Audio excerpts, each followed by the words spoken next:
தோத்தாலும் ஜெயிச்சாலும்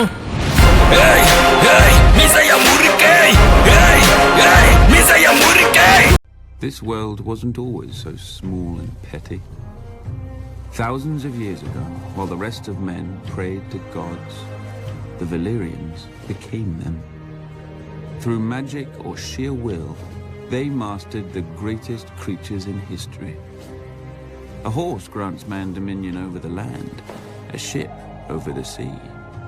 But dragons gave us the sky, and everything and everyone beneath it. At its height, my ancestors ruled the known world. Whatever parts we didn't weren't worth knowing.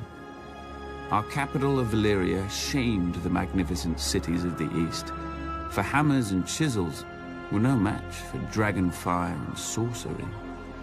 It was a city and an empire built to last until the end of time. It didn't.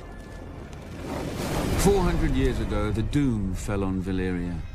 Mountains cracked open like eggs, lakes and rivers boiled, fountains of fire, ash and smoke spewed from the ground, so high and so hot that even dragons burned in flight.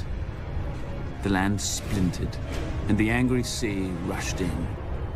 In hours, the greatest city in history became history. But my ancestors didn't burn or drown with the rest of their race. 12 years before the doom, despite the sneers of his rivals, Aenar Targaryen abandoned the capital with his family. Legends claim that his daughter foresaw the destruction of the city in a dream. More likely, Aenar met with some mishap at court and chose exile over execution. He and House Targaryen slinked away to a dreary, remote, god-forsaken island. Forsaken no longer. With arts now lost to the world, we transformed a tiny outpost into Dragonstone, a fortress fit for the last dragon lords. Then Aenar's descendants settled into it like a tomb for their lost homeland. Until Aegon. When he looked east, he saw the past, old, tired, dead. But when he looked west, he saw the future. Gold in the ground, gold in the fields, and no dragons in the sky but his.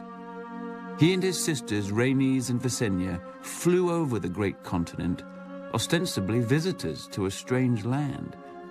But when Aegon returned, he ordered construction of a massive table carved in the shape of Westeros, with all the notable rivers and mountains that they had seen. A personal map of the Seven Kingdoms, then ruled by 7 squabbling families. House Durrandon held the Stormlands from their seat at Storm's End, due south of Dragonstone. House Horror of the Iron Islands had also conquered and enslaved the Riverlands, and ruled them from Harrenhal, a monstrous castle rising on the shore of the God's Eye. House Stark held the frozen wasteland of the north, the oldest, largest and emptiest of the kingdoms. House Lannister held the Westerlands, the wealthiest kingdom, thanks to their gold mines. House Gardner held the Reach, the second wealthiest kingdom thanks to their crops. House Arryn held the Vale, or rather the Vale held them. The mountains were impassable except through the Bloody Gate, which had never been taken. House Martell held the deserts of Dorne, probably because no one else wanted them. Together, the 7 kingdoms made Westeros, a realm that wasn't yet a realm, ruled by great families who didn't know what greatness was. Aegon would teach them.